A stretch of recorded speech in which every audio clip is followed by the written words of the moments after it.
And welcome back, everybody, to another edition of the always pressing PGA DFS podcast. This week, checking out the RSM Classic in Sea Island, Georgia.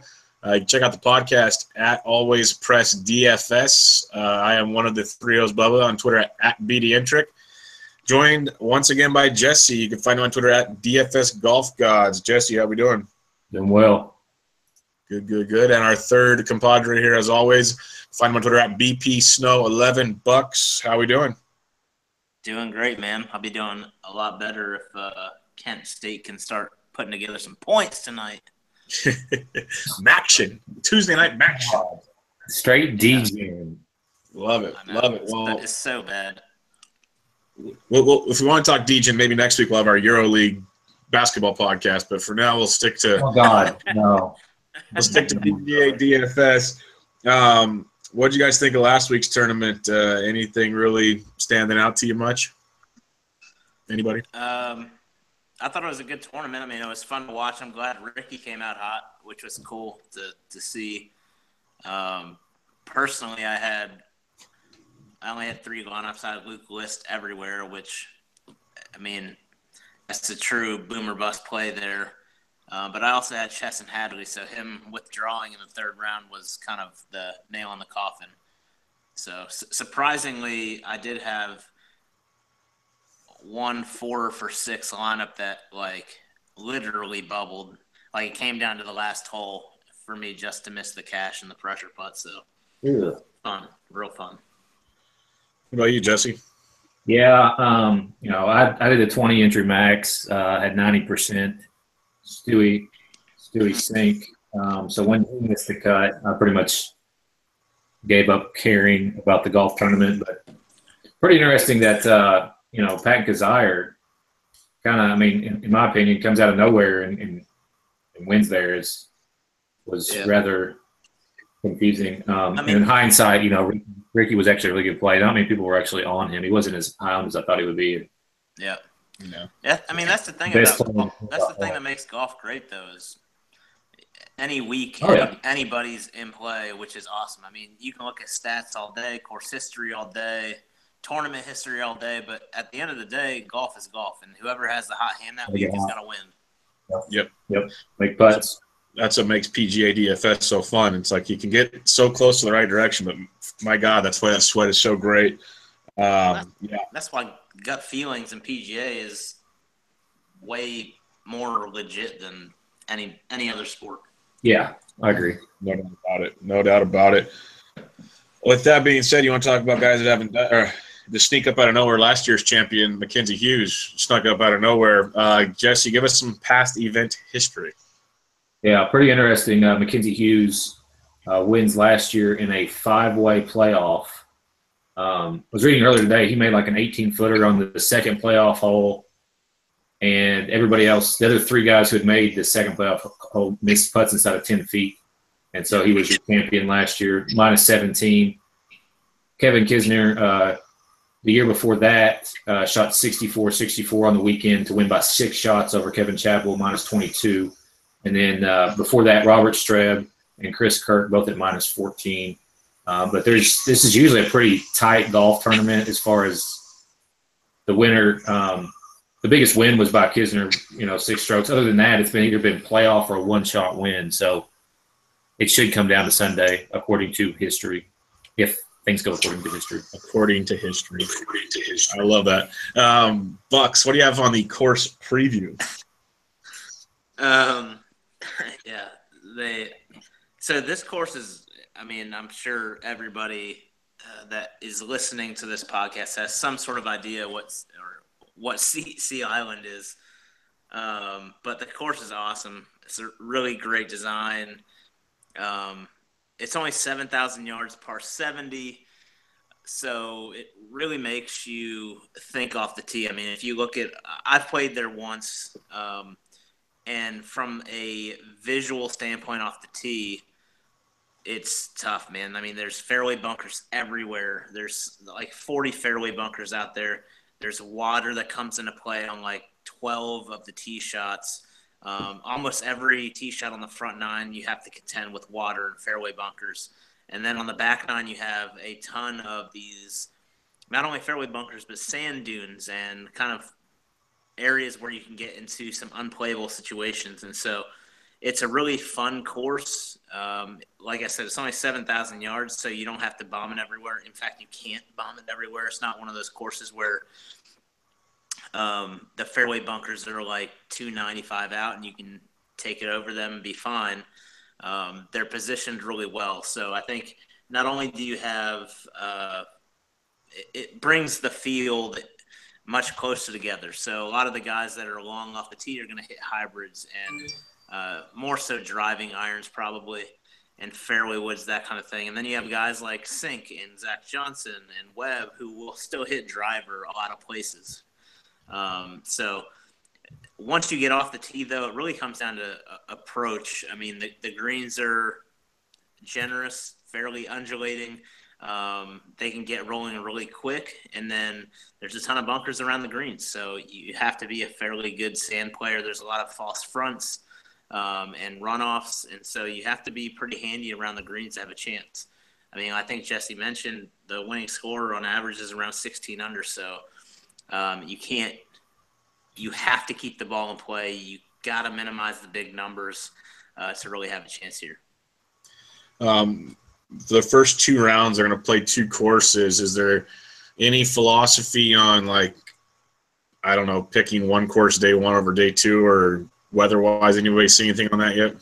I remember something last year. Do you remember this? And I don't know if you remember this or not, but there's one course that's right on the court, right on the coast, correct? Like right on the coast. And then there's another course that's not. So last year there was a little bit of an advantage for like guys who started on one course versus the other. And the other thing is one's a par 70, those are par 72. So obviously the par 72 is a little bit more scoring capabilities with 4 par 5s versus only 2 on the other golf course. So there was last year. Now, whether or not that's going to happen this year, I don't know. Have you seen anything in the weather, Bucks? No, the weather looks good. Yeah, that's what I thought too. I was looking at it earlier. 75. Yeah, 75 and sunny with a little bit of wind, like 12-mile-an-hour wind, something like that. Right. So I saw a little bit where the wind might kick up a little bit, like going into Friday afternoon. But the problem is pretty much everybody starting at the same time going to be on the golf course at the same time. I mean, it's not – obviously not everybody starting at the same time, but they're going off 1 and 10 on 2 golf courses. So you've got basically 4 starting holes for 156 players. So it's not like split. But there's potential that, if guys start on, are playing Friday on a golf course that is harder, so the par 70 golf course on Friday versus the par 72, and then the wind kicks up, that's where it could come in. So the complications are there. Let's put it that way. Okay. Yeah, I mean, that's why I think that the weather is almost like a non-factor because the wind isn't supposed to be anything crazy. I mean, on the seaside course, it's obviously going to be a little more blustery, but the winds on Thursday are supposed to be pretty light.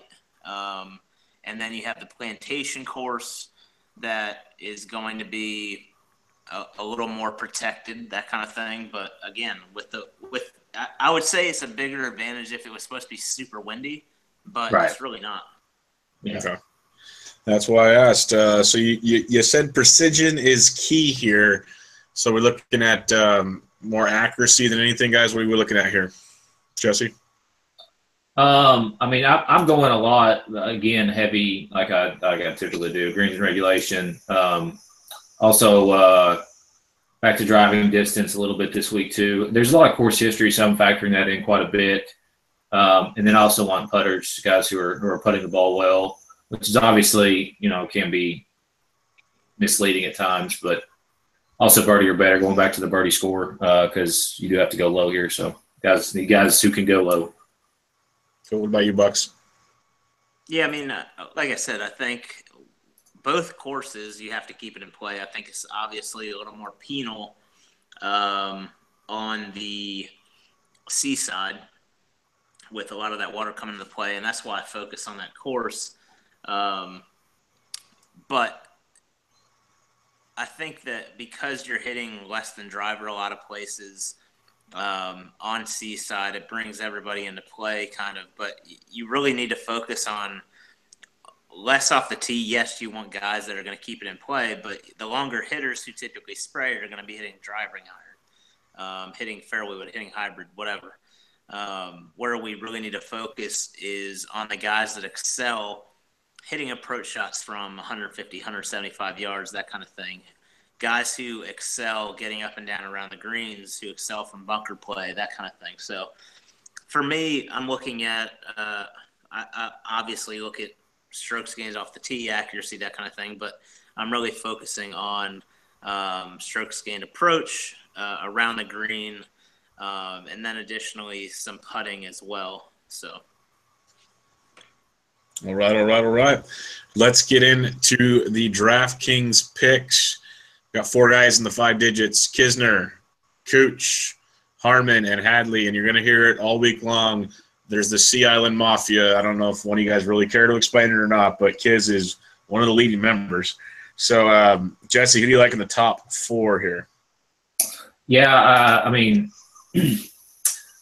it's kind of odd, an odd region, but this golf tournament really is a weak golf tournament as far as the names in the golf tournament. I do like Matt Kuchar more than anybody else up top. I think it's interesting this week to go back to, and I don't really have to talk about Matt Kuchar. Everybody knows about Matt Kuchar and how he just hits it down the middle and then backdoors top 10s every Sunday. So if you can get a backdoor top 10 or potentially top 5 out of Matt Kuchar this week, he pays off. The other guy I have a little bit of interest in is Brian Harmon. He's been playing pretty well as of late and has some pretty good course history if you take out the last 2 years. He has 2 missed cuts in the last 2 years. But Chesson Hadley is the other guy that I really like up top, because if you look at his recent performance, he has 5s in his last 6 starts. So he's a first, second, 46th on the web. Then he comes over PGA 3rd, 2nd, and a 4th. Obviously, a WD last week, not really counting that because for whatever reason he drank the water. We talked about that on Twitter, not to drink the water. But either way, so he WDs last week. But before that, I mean, just spitting hot fire. I didn't realize how really hot he was coming into this. And I would imagine that he will be on point. And he can go low. I mean, he can go out and shoot 63. So I really like Chesson Hadley. And I think that the WD last week will, generally scare the public off. At least that's my hope. So that's kind of the angle I'm using there. But Kuchar and Hadley, for the most part, top with a little bit of Harmon. Very nice. Bucks, what are you thinking? Yeah, I mean, I loved Hadley last week. He has been on fire. He says he's close. He burned me last week pretty bad, but I think I have to go back to him just because he has been so good, and he is so good from kind of all of the stats that I'm looking at. He's pretty solid at. The one guy that really stands out to me, obviously, in this range is Kuchar. He will probably be one of the highest owned golfers this week. Yeah. But it's hard to ignore him. I mean, you have, and it's no, I guess, it's not a rarity for this event, but you have like 28 guys that live at Sea Island or reside at Sea Island or practice there, that kind of thing. So you have a ton of guys that know the course super well. Kuchar is one of them that resides there. And so you have a guy that is that good, has 5 top 25s and 6 starts, and lives there. It's hard for me not to play Matt Kuchar. It's hard for me not to play Chesson Hadley because I think his ownership will be pretty low. But those are the 2 guys that I will be playing in this range. Yeah, I'm all in on Chesson Hadley. Again, I hope people are scared off by Montezuma's revenge, which you should be scared of Montezuma's revenge. But I think he's going to be just fine. And then Cooch, it's just the weirdest part about this pricing, and a lot of us, like you said, Jesse, about the field. But even when you go through it, like the next range has guys I thought might be ranked higher than like Brian Harmon. But Kuchar at 11-1, I think is a great play. You can go stars and scrubs this week, so I have no problem. He's a great cash game play. And I think he's still a pretty good GPP play. But those would be the 2 I'm going with, Hadley I am all in on him this week, so no problem going that direction. Going 9K range, 6 guys to choose from. Bucks, kick us off on this one. Yeah, I mean, I wish they would start bumping a few of these guys up in this range. I'm not sure that J.J. Spawn should be here. I mean, that seems pretty odd to me. But the guy has game, I guess. But, I mean, you guys have Webb Simpson, Ollie, Howell, Haas, and Zach Johnson, and then J.J. Spawn. So I guess as a GPP dart, hop on Spawn because he should be super, super low owned at this price. But I love Webb Simpson. Again, I always love Webb Simpson, but he's number 1 on my model. Charles Howell's another guy I really like this week. He and Webb both practice, play at Sea Island, reside here, that kind of thing. And same with Zach Johnson. He practices here a lot. He's an RSM guy. So Zach, Howell, and Simpson are the 3 guys that I would play in this range. What about you, Jesse? I like Simpson, and that's really odd for me because I don't like Simpson. But I do like him this week. I mean, his course history is really ridiculous. 36, 41st, 7th, 2nd, 12th. Never missed a cut here, basically. And it's coming off 4 straight top 20s, and 5 top 20s in his last 6 starts. I mean, that's pretty good. The other guy that I do like a lot in this range is Ollie Snyder-Jans. He finished 2nd or 6th here last year. Hits it, like a foot off the ground. So if the wind does kick up a little bit on the course, on the coast or whatever, I like a guy who hits it lower. He's got 2 top 20s with a 23rd in his last 3 starts. So Charles Howell is interesting. I think he'll probably be pretty popular. Zach Johnson is another guy who's playing pretty well right now, but has 3 straight missed cuts at this golf course, which is pretty bad. But 3 straight top 20s. So I think he's an interesting GPP play. Wouldn't trust him in cash. Seen Bill Haas a lot. I think he'll be really, really popular. Mayo, I've already seen Mayo tout him, so I'm sure he's going to be pretty popular in the DFS world. And J.J. Spawn at 9,000, I can't pay it, even though he should be low owned, but he'll probably be more owned than he even should be. If you know what I'm saying. Mm-hmm. Totally agree. I don't mind Ollie, but I'm actually going to be big on Webb Simpson, which, like you, Jesse, kills me to say. But I absolutely love what he brings into this tournament. He's playing really, really well, and he's one of the – if you look at pricing, he's like the 5th or 6th guy down, but he's got like the best odds in the field, or like 2nd best odds in the field. So if you look at how that kind of correlates, there's a lot to like about Webb, and especially recent form-wise, playing really, really well and likes this course for the most part. After that, one of my core players will be Charles Howell III. 3 straight top 20s, and when it comes to this course history, he loves playing here. He's a cut machine. He's usually a top 25-ish type machine. $9,500. I'm all in on Charles Howell III this week. And the last guy, like you mentioned, Mayo's touting him. I don't mind Bill Haas. He's played really, really well here in the past. $9,300, but I don't want a chalky Bill Haas. So if like fan shares showing chalk, I'm gonna back out of there. But I am all in on Howell and Simpson in this range, and then you can sprinkle some Haas and Ollie if you want. But that is the direction I will be going in the 9K range.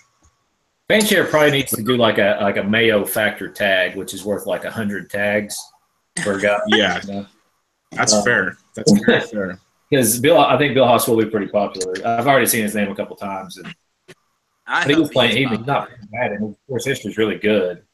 I mean, I understand why they're touting him, but you know how golf is. Yeah, if that driver's off, he's in trouble. Recency is so important in golf. Yep. So let's get to the 8K range. I'll lead us off here. I'm going back to the Kokrock well at $8,800. Continues to get it done. The core has gone 2 for 2 since I started staying more focused, and I'm going to go back to Kokrock at $8,800. Besides one missed cut here, I believe he's made like 6 or 7 at this place, or at least 4 of his last 5 to be for certain. So played really, really well here at this course. I like Graham McDowell at $8,700. You're talking accuracy, guys. Graham is one of the most accurate guys you will see in this field, and he's actually done very well. His only time playing here, he finished third, and he's coming off multiple straight made cuts. So I have no problem with Graham at 87. If you want to gamble, and it's one name that we're going to vomit on in our mouth, but Jamie Lovemark has – I know he's missed his last cut, and the putter's always a question mark, but he's got a T6 and a T9 here, so he does like playing this course. But that's GPP only if you want to gamble. I don't want anything safe at all there. Other than that, I don't mind. Russell Knox recent form's been okay, but I'm looking at like Bo Hostler at 8K and Scott Brown at 8K as well. So like Kokrak, McDowell, Hostler, and Brown are guys I'm really on.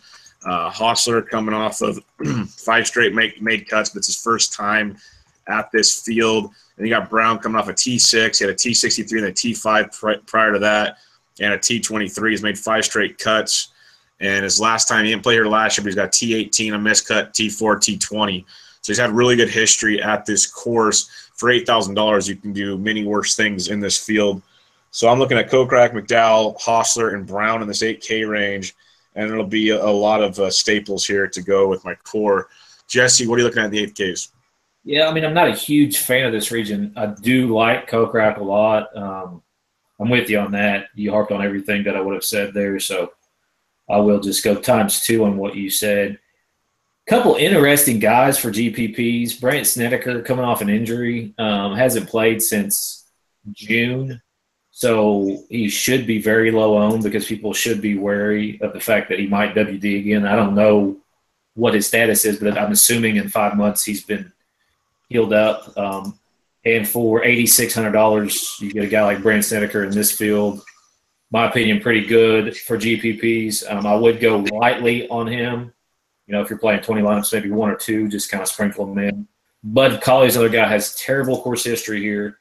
3 straight missed cuts, but a 20th and a 15th before those 3 straight missed cuts, and has not played in a month or 2. Yeah, well, he hasn't played in 3 weeks since the CJ Cup. But yeah, I think you can do a lot worse than 8,500 for, Bud Colley, really good golfer, 8,500.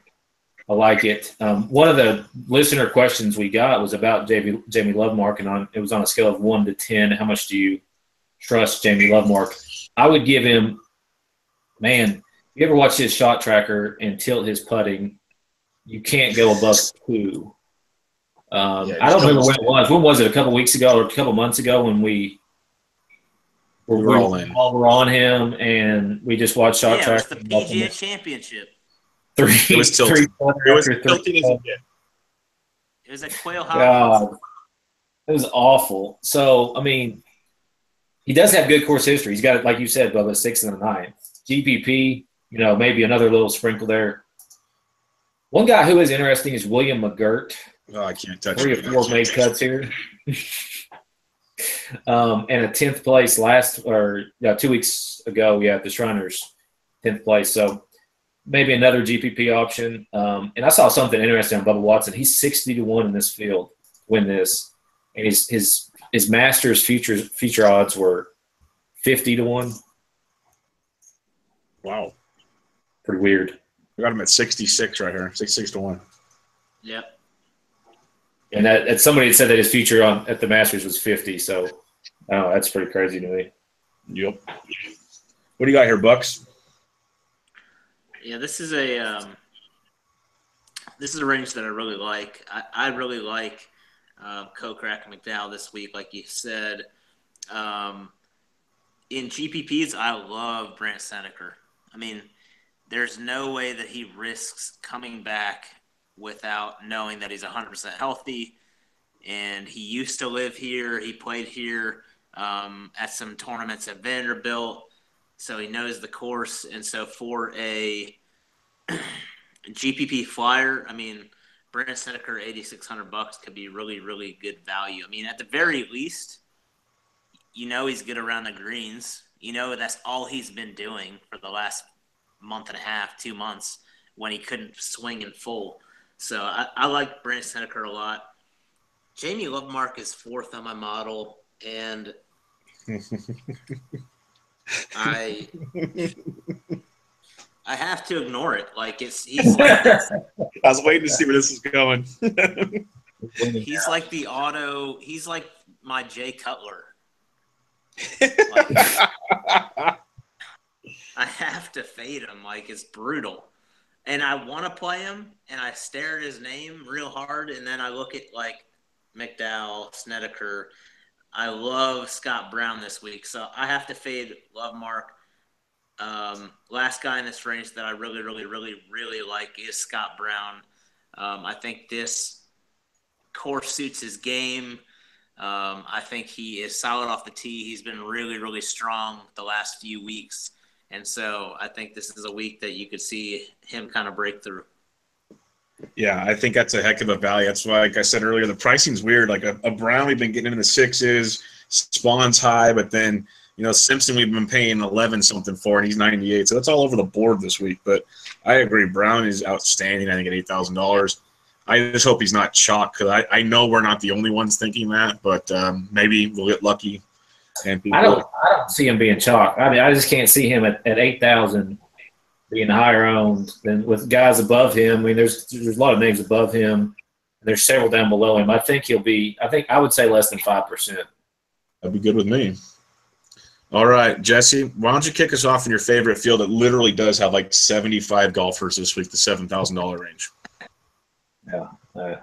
Eventually, I mean, I don't know. I guess I just get used to it eventually. But so a couple guys up top or towards the top 7,700 range. Martin Laird. I was on him last week.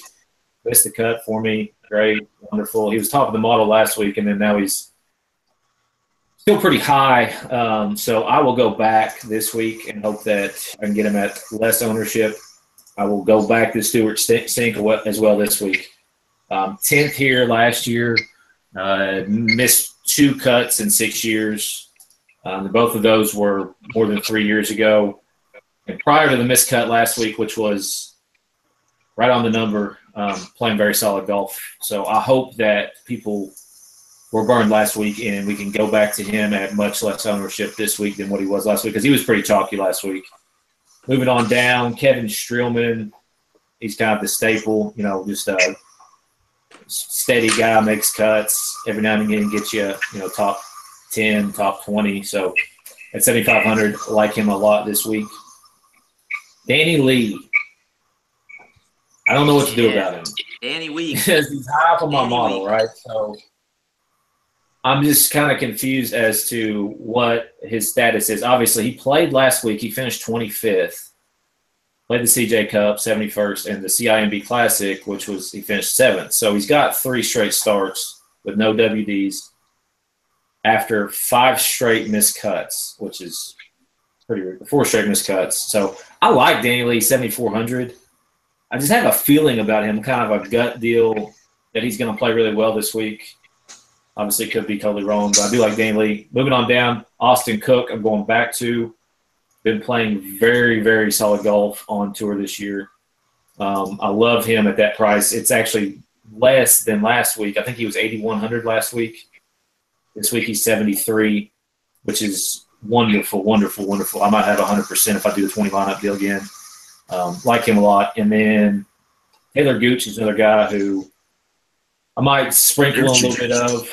And back to Benjamin Silverman, too. I was on him a little bit last week, and he missed the cut. So I'm going to try him again. I mean, he shot 74 on Friday, and I don't know what happened. A lot of my guys last week sucked Friday. Yeah. Well, that whole rain thing pissed me off. Guys lost so many strokes after they let him come out and play in that mess. It pissed me off. Yeah. Bucks, what do you got here in the 7K range? Yeah, I mean, with so many guys, I'm going to keep it fairly short. I'll give 3 guys above 75 and a couple below. So above 7,500, I really like Ryan Armour. He has been on fire recently, and this is another course that kind of suits his game. He's 3rd in tee to green, 4th in strokes gained approach. He's not super long off the tee, and if he can get his putter rolling, he should be in contention. Another guy that I'm going to go back to this week, even though he played like crap last week, is Stuart Sink. I think his game suits here, and he has some Sea Island history, so I'll be back on that well. Another one that I love this week, and I was on him last week, But again, he's a guy that is in really, really good form right now. He always plays well. This time of year is Nick Taylor. Yep. Nick Taylor is really good around the greens. From a proximity standpoint, he's pretty good. But again, if he can get that putter rolling, I love Nick Taylor this week to put together a few good rounds. So moving below 7,500, I'm glad you mentioned Danny Lee because I love Danny Lee this week. I think if you look at kind of like his last 8 events, I'm not sure you have too much reason to like him. But if you look at his statistics, his recent last 2 events, he's shown some life. And I think this course, when he plays well, he is so good with his second shot into greens. He's so good on the approach. He's really, really solid with his irons. And I think that's what you really need here. So, I mean, looking at the model, he is in the top 5 in 5 of my 6 categories. And so that's not something I can just ignore. Unless it's love money. Yeah, I'll be playing a ton of Danny Lee this week. So, 2 more guys that I like at this level. JT Poston, been playing great, and he's super cheap. So tons of value there. And then Kevin Tway's a guy that I really like this week. He has not been playing good. He's been top 30. But okay. Overall, in his last few months, he has not been playing well. Yeah. But I do like where he's going. I think that he's comfortable on these type of courses. And so at 7,100 for a guy that really was on fire last year for a good amount of time, I think you have worse options. Yeah, I do like Kevin Tway. Above 75, I will go back to Sink. I like Taylor, Stewart, all mentioned earlier. Patrick Rogers has been pretty darn good at this course in the past, and minus a missed cut he went T14 last time out, but he's 4 or 5 last cuts. He's 2 for 2 at cuts here with the top 10 last year. Kevin Streelman will be he'll be my core in majority of my lineups. I love him. I have a question for you before I continue on. It's a guy I hate to use, but you cannot ignore how well he's been playing. T45 last week, then a T2, a 4th. He's 2 for 2 on cuts here. Week him. What are we thinking? Ooh. He's playing really, really well right now. Yeah, I mean, $7,600. What was he last week? He was like He was cheap. I think he was like in the 9,000s, 8,000s, 8,300 last week. Oh my God. yeah, I mean, There's another guy. I mean, he's a guy that's I don't always know, been low owned. Yeah. but he gets touted a lot by. He gets the Mayo bump quite often. Mayo loves him. He just likes to say "wee," Yeah. kind of like, But I don't know, man. Him and Siwoo, I just can't trust. I can't really trust either one of them. Steve was playing well too. So I know. I can't really trust either one of them. Okay, below 75, I do like Cook. Chad Campbell at $7,300. If you're looking for cut makers, Chad Campbell is a cut machine. So go that direction if you like. He's basically made the last 5 cuts here, 6 of 7 at this course alone, let alone on tour. He's made 4 straight. So Chad Campbell, definitely a decent play at 73. I like Gooch at 72, Poston at 72. Absolutely love Kevin Tway at 7,100, playing really good golf. A couple others that weren't mentioned. Here's another guy I hate, and I want to throw it out just as a question to you guys. He's made 5 straight cuts, and he's made all 5 cuts here in Clyde, tied for second last year. Camilo Villegas. Ooh. I like him. Good. Yeah, he tears this place up, man. And he's at this course. He plays, and he's $7,000 or $7,200. So yeah. I think he's in play. I think he'll be chalky. We're going to talk about that in a minute. This cheap. And then another guy that made the cut, got a top 25 last week, and he's 3 for 3 here with a T27 and T9. For $7,000, I'll go back to the John wagon. I have no problem going back there again. And last but not least, I know we've named off a ton, but I love this 7K bottom part. Kelly Craft is crushing it, and he is T21 here last year. I'll take him at 7,000. Yeah, he's a good player, man. I like him. He's really good. Nice. He's really good coming into the greens. Yeah, so I have no problem with a bunch of these guys down below. I might leave some money on the table or go with a bunch of 9s and some 8s and then go down below. Speaking of really down below, this is probably the deepest 6K range I remember in quite some time. Bucks, do you want to kick us off there? Yeah, I'll throw a couple names out that if you're doing stars and scrubs that I think have a chance. Davis Love, he lives here, plays here a bunch, and we've seen him in the past kind of show up on these type of occasions. So I like Davis Love at 6,900. Tyrone Van Aswagen, 6,800, and I think he's been playing really good golf. So I'm not sure why he's priced this way, but I think he might be like the best value on the entire board this week. So I like him a lot. I'm going to go back to my boy Billy Hurley, 6,800, and another course that kind of suits his game. And then the last person I'll mention, one, he pops my model, but two, you talk about potential, is Harris English. He is 7th in bogey avoidance, 3rd in strokes gained approach, and this is like on par 70 courses. 11th and 12th when you talk about points and DK birdies, DK points and birdies. So Harris English at 6,700 is just crazy, crazy cheap for the potential that he has. Yeah, no doubt. Jesse, what do you like in the 6K range? Yeah, it's pretty deep. A lot down here, too. I mean, if you look at 6,800 Mackenzie Hughes, if you remember what he won last year, $6,800. I mean, talk about a GPP play at the very least. I mean, it's pretty amazing to me. A couple more.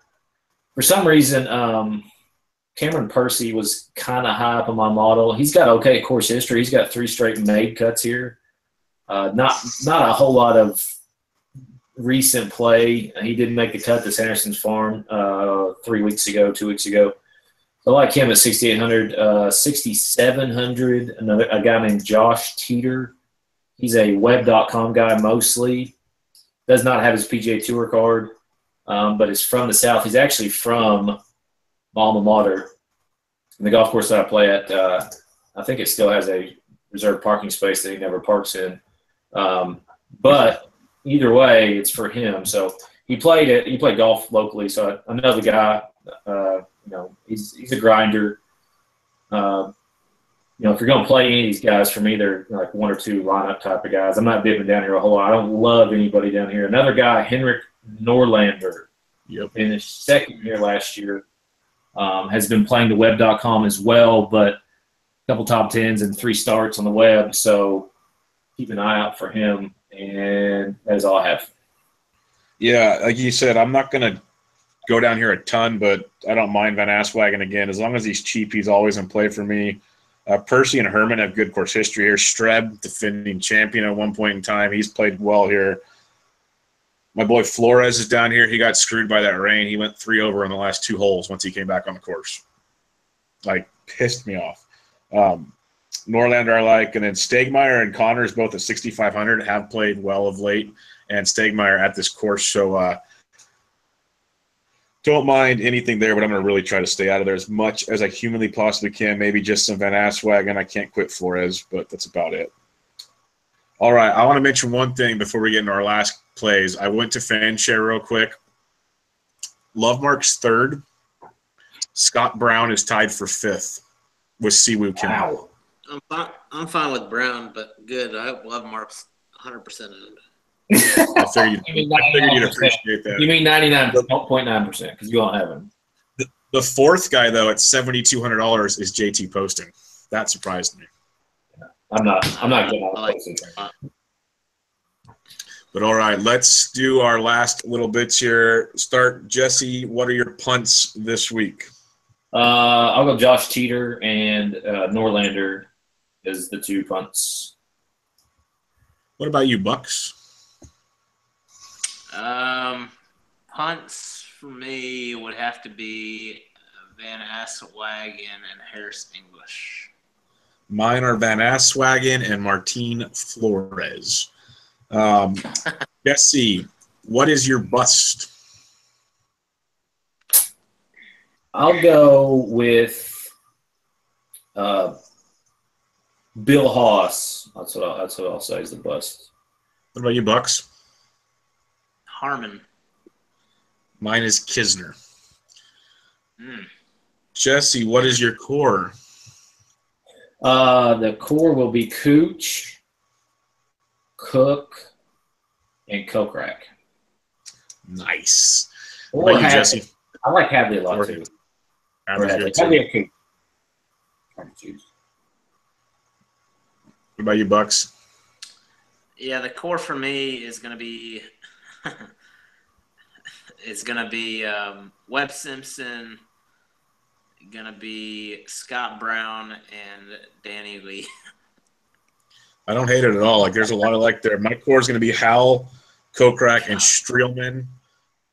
But I love Simpson. I love a lot of the guys you named. So it's going to be another 20 max week for me. Definitely going to happen. Jesse, who is your winner? Chesson Hadley. And Hadley is 28-1. Bucks, who do you have?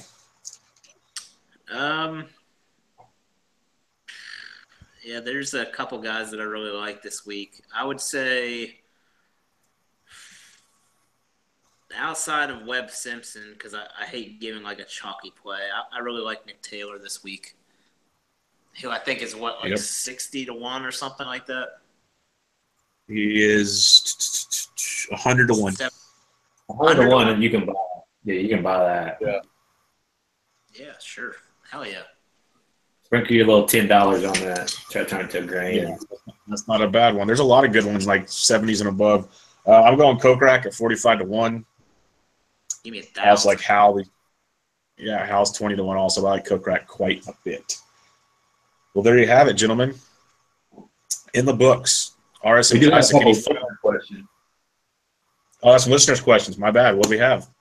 We got the one question already asked coming from a certain Randy Endorf. And one of his questions was, on a scale of 1 to 10, how much do you trust Lovemark? And I said 2. What you got, Bubba? I'm going to go this week. I'll go 5, which makes him an eligible play for me. Bucks is a 0 on that. He also had. Let me see. Could have used that. He had have a deck of Uno cards just hanging out. The other one is there a patch for Paul? That's awesome. Another question was there a patch for Paul Casey withdrawals? Soon enough, we will have Euro Tour Paul Casey, $12,000 all in every week. And then the last question was from @Climbros, our dude OG John. Do you go against the public this week and take non-Sea Island golfers? I feel that may be the way to go. For me, it's not. I wouldn't not. I mean, I think it is a big factor. Southern guys who reside here have a pretty big advantage, in my opinion. So, Bucks, you already touched on that. You got anything else? I don't think there's a way you could possibly fade Sea Island guys. Yeah. I mean, you got literally half of the top 20 price guys have Sea Island connections or live there. So I think it's impossible. And if you do, then sure, but that's tough, man. You got any thoughts on it, Bubba? I'm definitely not going out of my way to do it. I'm not even looking it up. I'm just building my lineups, and if it happens, it happens. But like you said, Bucks, I don't know how you really could do it. There's so many guys that are so good right now, priced so right. You just can't do it. All right. I'm with you. And I don't think it's a chalk thing even. It's just it is what it is. Yeah. But that'll do it. Any final words, gentlemen? Nope. Hope everybody has a great week. Hope we crush. Yep. Last big week, we have the Hero Challenge. But other than that, it's the last cut event for till January, I believe, or a month and a half. 100% on Tiger. 100% roster Tiger. I'll have one lineup, and it'll be Tiger, and it'll be in the quarter arcade. There you go. And just because there's not a golf tournament next week, we will be back with a potentially special little always pressing podcast for you guys. So we'll check back then. Till then, check out Jesse on Twitter at DFS Golf Gods. You have Bucks at BP Snow 11. I'm at BD Intric, and the pod is at Always Press DFS. This was your RSM Classic preview. Catch you guys later.